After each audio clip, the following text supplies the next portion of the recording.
சம்பவத்திற்கு பிறகு அனுபவம் வாய்ந்த தலைவர்கள் தேவை என்பதை உணர்ந்த விஜய் செங்கோட்டையன் மற்றும் அவரது ஆதரவாளர்களை தமிழக வெற்றிக் கழகத்தில் இணைத்து கொண்டார்.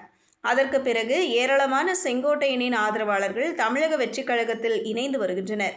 இது ஒருபுறம் இருக்க, செங்கோட்டையன் மூலம் மேலும் பல அதிமுக தலைவர்கள் தமிழக வெற்றிக் கழகத்திற்கு வருவார்கள் என எதிர்பார்க்கப்படுகிறது.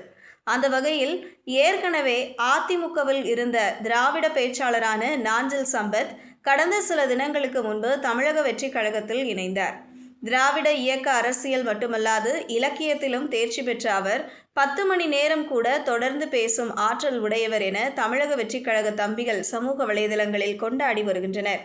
இது ஒருபுறம் இருக்க, செங்கோட்டையன் சென்றதால் ஈரோட்டில் அதிமுகவிற்கு செல்வாக்கு இல்லை என்பதை பொய்யாக்கும் வகையில் எடப்பாடி பழனிசாமி பிரம்மாண்ட பொதுக்கூட்டத்தை நடத்தினார்.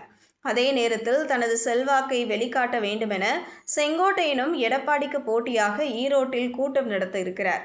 அதே நேரத்தில் காவல்துறை கெடுபிடிகள் காரணமாக விஜய் பங்கேற்கும் பொதுக்கூட்டம் தள்ளிக்கொண்டே செல்கிறது.